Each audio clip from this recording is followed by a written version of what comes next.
यहां पर गिरफ्तारी, पथराव, कोर्ट कचहरी, पेशी पर सियासी शोले भड़क रहे हैं। नारदा स्टिंग ऑपरेशन को लेकर ममता के 2 मंत्री, 2 नेता गिरफ्तार किए गए, तो वहीं ममता पूरे 6 घंटे सीबीआई दफ्तर में डटी रही।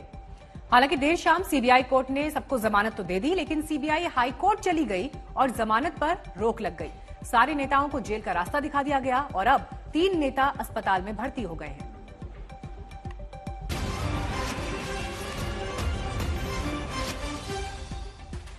जेल में बंद टीएमसी नेताओं की तबीयत बिगड़ने की वजह से उन्हें अस्पताल ले जाया गया है। सुबह उन्होंने तबीयत खराब होने की शिकायत की। मदन मित्रा और शोभन चैटर्जी की तबीयत खराब हुई है। आपको बता दें, ये वही नेता हैं जिनसे कल पूछताछ सीबीआई कर रही थी। मंत्री सुब्रत मुखर्जी ने भी सुबह तबीयत बिगड़ने की बात बताई। तीनों नेताओं को इस वक्त अस्पताल ले जाया गया। सीबीआई अपना काम करती है।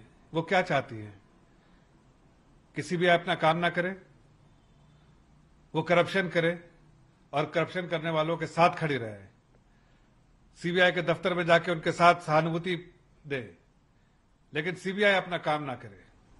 भाई, सीबीआई अपने इंडिपेंडेंट बॉडी अपने हिसाब से काम करती है, अपने दस्तावेज के बेसिस पे काम करती है। उसके पास जो इन्वेस्टिगेशन करने के बाद जो दस्तावेज आते हैं उसके बेसिस पे करती है, फाइंडिंग्स के बेसिस पे करती है, और साथ साथ उसको परमिशन है, गवर्नर ने परमिशन दिया है। ইলিগাল অ্যারেস্ট, এটা গভর্নরের পার্সোনাল ভিন্ডিকটিভনেসের জন্য হয়েছে। বিজেপি যেহেতু হেরে গেছে, এখানে গভর্নর এখন ব্যবসাকার হয়ে গেছে। তৃণমূলের রক্ত কি করে খাবো সেই জন্য গভর্নর ঘুরে বেড়াচ্ছে। গভর্নর নিজে ভিন্ডিকটিভলি অ্যারেস্ট করিয়েছে। ममता बनर्जी अपने आप को कानून से ऊपर समझती है।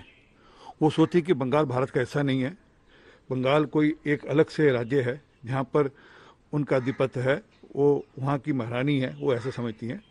एक कोर्ट के आदेशानुसार सीबीआई इंक्वायरी कर रही है और उस पर सीबीआई उनके जो एमएलएस या उनके जो मिनिस्टर जो इन्वॉल्व हैं अलग अलग भ्रष्टाचार के केसेस में, उनको बुला रही है। परंतु ममता बनर्जी पहली बार नहीं करी, पहले उन्होंने उनके एक पुलिस अधिकारी को लेकर भी इस प्रकार हरकत की थी। पैंडेमिक सिचुएशन में ये पॉलिटिकल क्राइसिस तैयार करने का एक साजिश रचा जा रहा है और हम लोग इस चीज को जो हुआ है ये बहुत दुखद घटना है। और एक बात मैं बता रही हूँ कि जिन्होंने ये काम को अंजाम दिया, ये मैथ्यूस सैमुअल, ये क्यों नहीं अरेस्ट हो रहे और इनका अरेस्ट का डिमांड हम कर रहे हैं। तो ये टोटली भारतीय जनता पार्टी तृणमूल कांग्रेस के साथ पॉलिटिकल एक क्राइसिस करने के लिए गेम कर रहे हैं। और जानकारी के साथ इस वक्त अनुपम मिश्र जुड़ रहे हैं कोलकाता से हमारे साथ।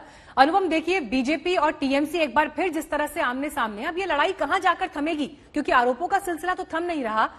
नेताओं की तबीयत बिगड़ी है तो अस्पताल शिफ्ट किया गया है, कोविड से बंगाल जूझ रहा है।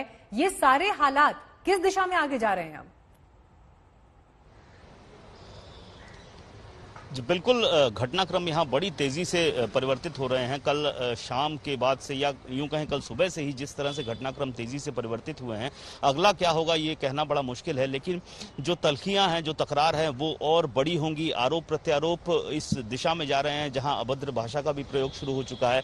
तो ये जो तल्खियां हैं और तेज होनी है, ये स्वाभाविक है। लेकिन अभी जो अपडेट है वो मैं आपको बता दूं कि 3 लोग, शोभन चटर्जी, मदन मित्रा और सुब्रत मुखर्जी, तीनों को तो अस्पताल ले ही आया जा चुका है। तीनों ने अस्वस्थ होने की शिकायत की थी। अब सुनने में आ रहा है फरहाद हकीम, वो भी थोड़ा अस्वस्थ महसूस कर रहे हैं, तो हो सकता है उन्हें भी थोड़ी देर में एसएसकेएम अस्पताल के वुडवर्न ब्लॉक में शिफ्ट किया जाए।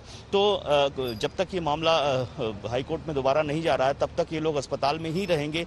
ये बात अब पक्की होती जा रही है धीरे धीरे। और तीसरी बात है, यहाँ पर पीछे मैं सीबीआई के उसी दफ्तर में हूँ जहाँ पर कल हंगामा हुआ था, लेकिन आज यहाँ पर सुरक्षा व्यवस्था बेहद कड़ी की गई है। पुलिस कर्मियों की संख्या बहुत ज्यादा की गई है। जो बाहर में हंगामा हुआ था, ठीक इसी जगह पे पथराव और हंगामा हुआ था, वहां पर आज काफी संख्या में पुलिस कर्मियों को तैनात किया गया है। लेकिन सवाल यहीं पर उठ रहा है कि कल क्यों नहीं ये व्यवस्था की गई, कल ये हंगामा क्यों होने दिया गया, कोलकाता पुलिस नाकाम क्यों रही।